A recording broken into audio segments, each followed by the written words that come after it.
with Questing Night Games, who are supporting Telford War Game Society in this new venture, this new game, which is Giant Killer Robots. Alan, what is Giant Killer Robots? Well, Giant Killer Robots is a fantastic board game from Weta Studios. Weta Studios, I've heard of them before. These are the guys who do all the magnificent special effects on Lord of the Rings. Lord of the Rings? Yeah, Lord of the Rings, and also on Pacific Rim. Ah, no, but they are. Hence the Giant Killer Robots. So makes sense.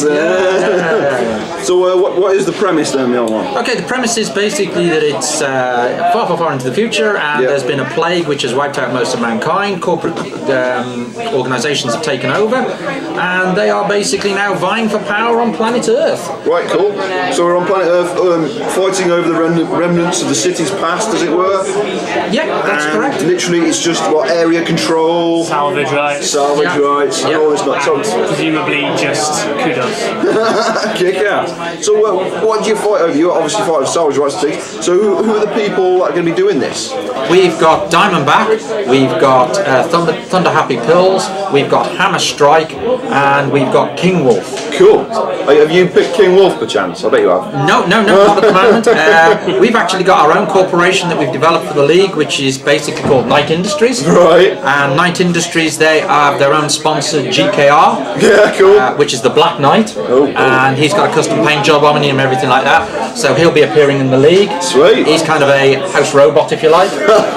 Putting chills into all the pilots' spines, that kind of thing. Yeah. Make all the little kiddies cry, you're just evil man. So he'll be coming in, and he'll be taking on other corporations as the league goes on. So I'm just seeing a little robot, well, and say Giant Killer Robot here, about the same size as a building. Yep. I mean, they're absolutely massive things. Yep, they so are. Literally cities in themselves. What are the little dudes next to them? I'll just hold that up so you can actually see the little tiny dude in comparison to the Giant Killer. So we have these great little support units, all these little fellows, these little support units. Each corporation fields these within the game. And they're all unique, are they? Each one is identical to the others of all the corporations, but these guys come in and each of them has a different job in the game. Right. So this little chap, for example, has repair abilities. So he's a repair so we can see that? Yeah, he's a repair one. Wow. So he's very cool indeed. That's his job, repairing the GKR in the arena. We have one here, which is a combat one. So this little chap, his job is to do combat in the arena and assist the heavy hitter basically in his combat role. So what, has he got like a howitzer or something on him? Yeah, he's got like a missile rack on him. The little repair one has a weapon also, but his main job is to repair. Sweet. And then we've got a reconnaissance unit as well. Oh, it's like a little drone. Oh, you know what? That reminds me of one of the big, huge support things from Terminator. That looks really cool. I like that. And this little chap basically has a lot of movement in the game, so he can flit about and do all sorts of interesting things. Combat one has the main hitting power. Repair one's function is to primary repair, and the reconnaissance one has a lesser combat ability, but it does have a lot of movement. That movement is very, very, very important for another facet of the game, which is demolishing these buildings. So you demolish the buildings, what does that gain? Okay, that gains you victory points in the game. If you get down 4 buildings in the game, you win. That's it? Yeah. That's literally it. Now I'm seeing here, this is the remnants of a game that you've played, right? Yeah. I'm seeing 3 down straight away. Yeah. 2 to yellow. I guess these little flag things on here. It's like little smiley face dudes. Yeah. They're little hollow boards. Yeah. So what do they like? I've claimed this kind of thing. They're basically they're a way of showing that you've claimed a part of the building for your corporation. Once you get 4 of them on there, that's when the building drops. Sweet. And of course, when you tag as well, each time that you tag, at the end of the turn, depending on how much you do, you get extra sponsorship cards, okay, which can change the game for you or the enemy. Depending, it's things like you can hack your enemies' weapon systems, stop them from working. You can move them where they don't want to go. You can move yourself more, that kind of thing. Bring support units down for free. Tons of different stuff. Cool. So you give them food poisoning. Yeah, that's one of the best ones. Oh, that's quite an interesting one. I'm not quite sure I'm looking forward to that. You've got a couple of decks here right in front of you. What's the crack with this? Or talk me through the layout. Some of the layout here. So basically, I mean, but this is kind of during the game kind of thing, because you've got your main deck, you've got offline systems, which are basically cards that you've played, and they go into kind of a discard pile. Discard pile. When you run out of your deck, you'll so you can just literally shuffle back. Yeah, you will shuffle back, and we have damage pile, which is where cards go when your main GKR takes damage. Cool. I'm so just going to hold this up so we've got on from our left what we've got. That's the main deck, that's the offline systems, and that's the damage pile. And literally, if the damage meets the... If you run out of any cards in your hand, your offline or your deck to put into damage, then you and your GKRs fall over. You're down. You're down and out. You are down. Sam, and now I see this chap here actually just caught my eye because he's got a fantastic beard. You'll have to look at that man. What is it, Ike? He looks absolutely badass. You'll have to tell me about these pilots. Yeah, the pilots change how you strategize, really, how you build your decks and how you use your different GKRs, because they each come with their own personal So there's multiple different pilots then? Yeah, and every faction has access to all of them. Oh sweet, so you can mix and match and just create it. So there's no kind of like, oh, I wish I could use that with mine. You can literally just decide to use any of them. And they will give you different strategies. So for instance, Alan was using Diego. Right, okay, let's have a look at Diego. He's quite a hit little fella. Yeah. And he quite surprised you haven't got his logo on. It's true. And he can make support units move faster and fire more over longer range. Yeah. Whereas Ike can basically, you have a certain amount of energy going to game mechanics. You've got a certain amount of energy a turn, 5, which you use to move. Sliding chart up the side, that's like what, -5 to 5? Yeah. Which you used to move around, so it's like 1 energy per hex. Oh, sweet, so it's pretty different simple. Weapons have different energy requirements, that kind of thing. Ike's power ability is that he can pay 1 fewer energy to move, which means he gets to move 1 for free. That's cool. Which means you can, in the game we played, it made him very, very manoeuvrable. Yeah, you can be very aggressive, you can be very manoeuvrable. You can spend more energy than you have, but then you start damaging yourself. So it's kind of like that. Kind of thing. You overload your reactors, basically. It's the last ditch kind of, okay, I've got to do this, otherwise. And I see some like add-on little chits next to it. When I say chits, they're quite sizable. They're about, what, 3 mils card start? Yeah. Really, really chunky things. What are these? These are basically this brings an interesting element to the game because it's very much like a video game. These little chits here are basically skills that the pilots unlock during the game as they level up. So as pilots do trick shots and interesting things in the game and demolish buildings, they move up this chart here. Let's have a look at that. And this basically will allow a pilot to progress in levels. So as the pilot progresses in levels, he then unlocks skills. So that brings in a really interesting video game aspect to it, and it's terminology that a lot of people are used to, with advancement, leveling, unlocking skills. And this is literally through an entire game. You can just level up as you go through. Yeah, and you'll unlock various abilities. And the rewards are pretty much there straight away. Yeah, they are. Sweet. Cool. So run me through then what you get in the actual box. Wow, in the box you get an awful lot of things. You don't just get demolishing. It's okay, you're already learning how to play the game. I love it. You get 10 of these excellent buildings, which are cardboard and plastic, so you get 10 of these guys to put together. You get 4 primary heavy hitter GKRs. There's a blue one and an orange one. The blue one is Thunder Happy Pills, the orange one is Kingle.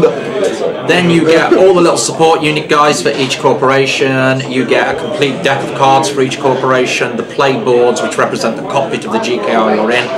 The support unit cards, the corporate cards, the dice, the advancement deck. Everything like that is in the game box. When you open it up, most people are like, wow, this is cool. The game can be played solo, so it's 1 to 4 players.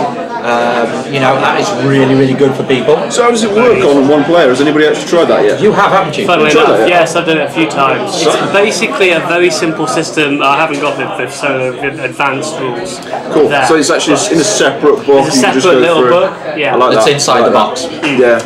And basically, it's kind of it's a way of generating what the enemy will do via rolling a dice and then consulting. There's a chart on the back, and it will basically have a little thing where it will go, you rolled 3, therefore the enemy GKR will attempt to move here. If it can't move there, it will attempt to move here. And it's all basically A, B, C, D. That's Same quite simple, quite yeah. quite flowing. It's pretty good. That. It's tough because certainly as I've read it, the enemy GKR can basically kind of break the rules a little bit and fire more than you can, so it's a bit more tough. Right. You don't have the pilots.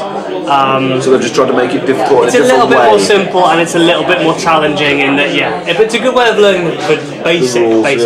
That's cool. That's cool. And it's great for a game to have solo play because I think it adds value to the box sets, and it's really good. So what's your favourite then?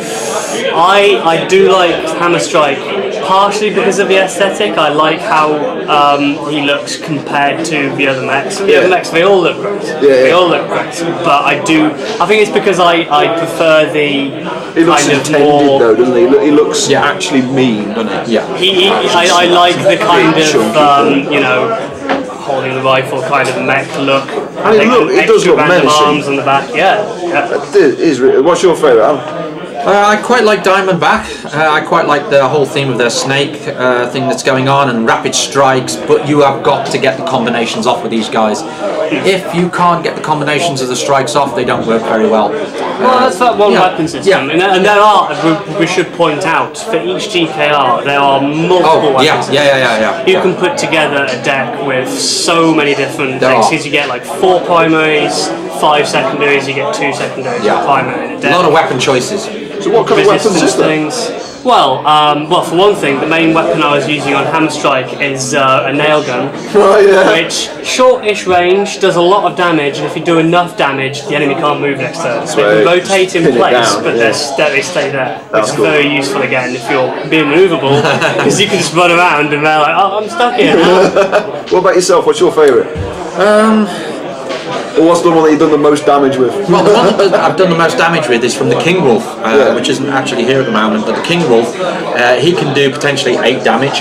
Right. If he gets right next to his opponent, he's got a laser weapon which he can fire, and if you happen to roll, say for example, a double 6 on 2 dice, then basically that's an automatic. There's no saves against that. That's critical, That's a critical hit. So you can get a critical hit, you can also get a fumble. If you get a fumble, your weapon's damaged and taken offline. That's cool. But if you get a critical hit and you hit with that 8 damage, it's going to go right in. It's going to destroy 8 cards off that deck, and that means literally 1/3 of your deck is potentially gone.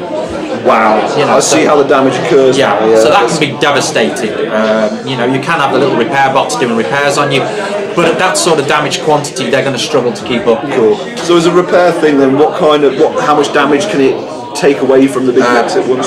Only one at a time. Oh wow! So it's quite a slow. You're not gonna do that. Yeah, he only does one. He only does repairs one basically when he does. But I see you got little slidey things on the cards. The little slidey things are to represent the hit points of the unit that's on the table are for the actual support units. So, for example, as he takes damage, you can just move this down and basically record his damage until he gets to 0, and then he's removed from play. But as we said, he can be summoned back into play by a deployed unit card, basically. Great. Right, Sam, I understand that you're actually constructing a league for this. Do you want to tell us a bit more about that? That's correct, yeah. We shall have the Night Industries League running very soon. Its proposed start date is on July the 24th. Cool. Birthday! So we shall be playing up at Stag's Wargaming Club, and we shall be playing down at Questy Night Games Shop. Those will be the 2 primary official venues for matches.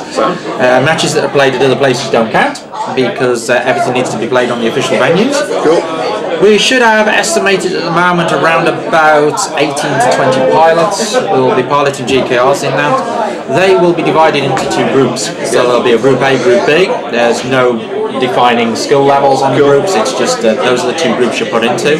This will shorten the match totals down for the players, so instead of having to play 19 matches, they will only have to play like 9 matches each.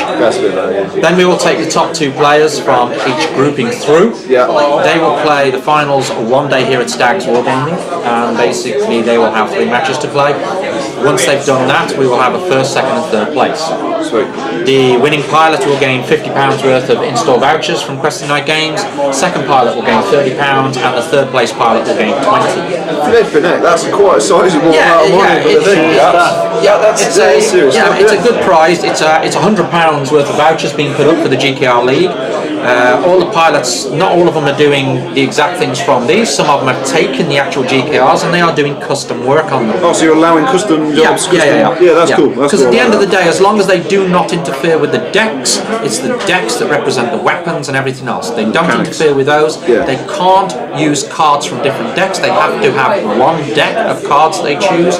So they will theoretically have a corporation that they will be playing for. Yeah. For example, you were going to play your faction was called Ragnarok, wasn't it? I was going to have like a kind of umbrella corporation called Ragnarok Incorporated. Yeah. Because it's funny enough, because it's actually kind of perfect the way some of the mechs of some of GKRs are named.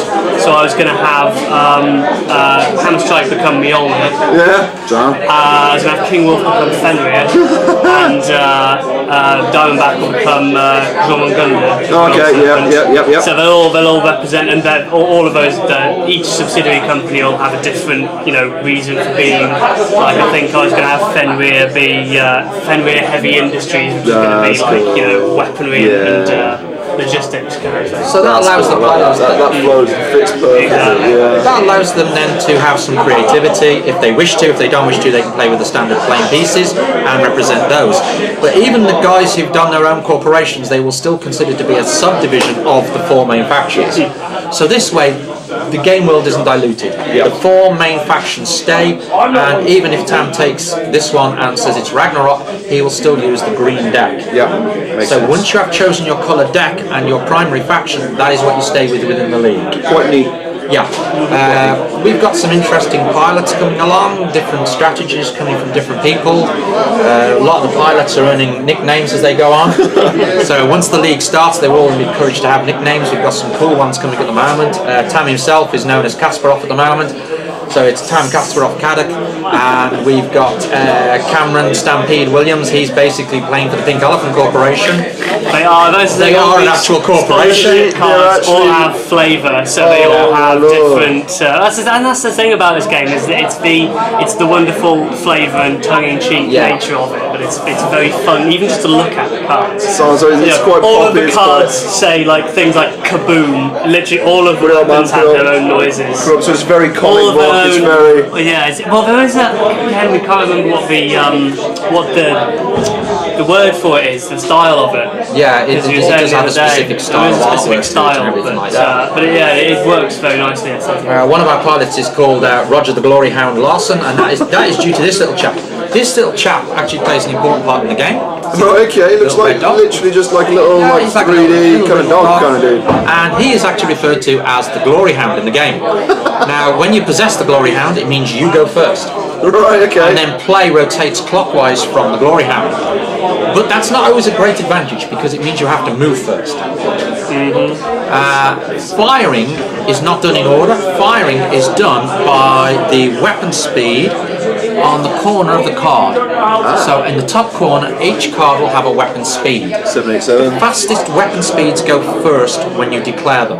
But this little chap means that you go first through each phase. So it can earn you quite benefits on the rank progression chart as you are the Glory Hound, because you are the lead player.